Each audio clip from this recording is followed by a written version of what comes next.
Welcome to the High Voltage Light Electric Vehicle channel.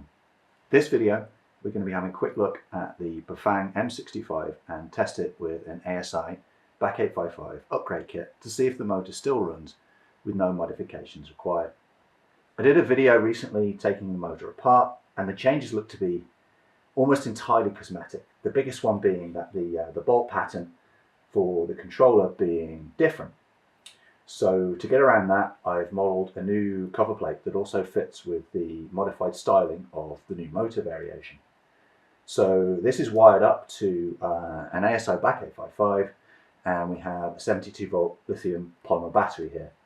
And so if I demo this is with the throttle.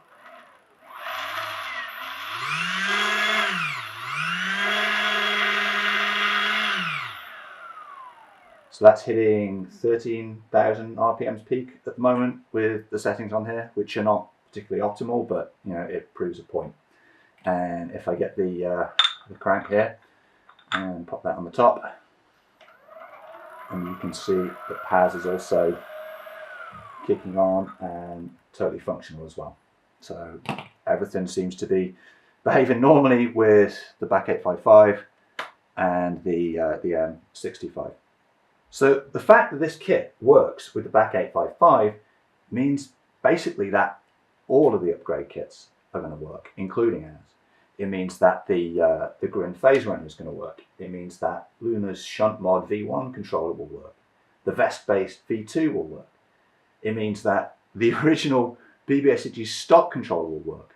And the only issue is the bolt the only issue is the bolt pattern is different, and that means that it's going to be a physical pain in the arse to do it.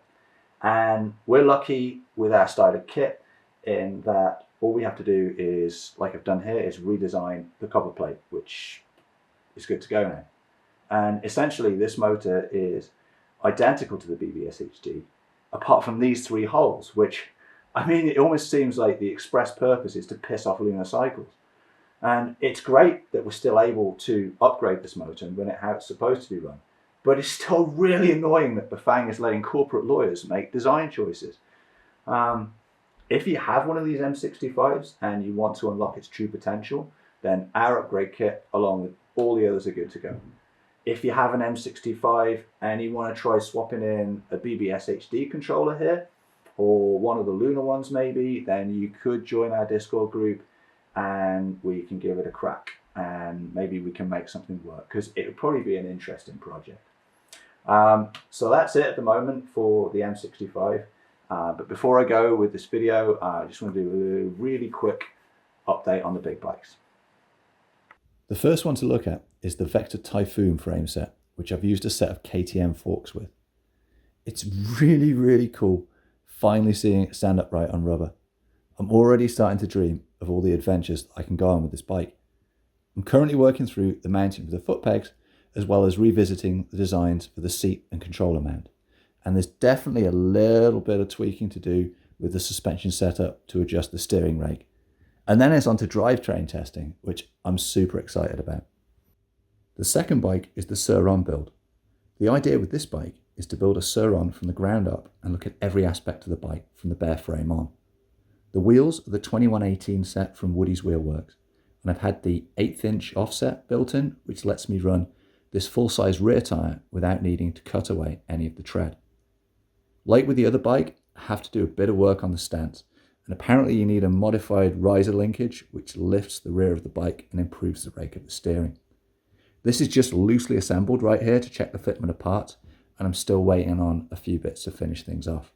Speaking of parts though, I have to show this one. This is a foot peg brace that I've been sent to use, and these go between the foot pegs to stop the mounts from bending from the stress of a hard landing. And this replaces the stock part and is used in a slightly different way in that the brace replaces the bolts on the peg mounts and runs directly between the pegs. I think this style has been used for other bikes, but not on the Sur Ron so far. These are made by Birdwells Engineering out of Redmond, USA from aircraft grade aluminum, and right now are available for the shockingly low price of $18 US. That's a bit of a steal. I'm going to tell them to put the price up. So yeah, I'd get in there quick if you want one for 18 bucks. The listing is on eBay and it's in the description, and I'll show them getting installed on this bike at a future date. Sorry if this video is a bit short. It's been a bit of a struggle to get the time for video work at the moment. There are more regular updates and photos on both of these bikes on Discord, and you are welcome to join that by the link in the description. Thanks for watching the channel. Cheers.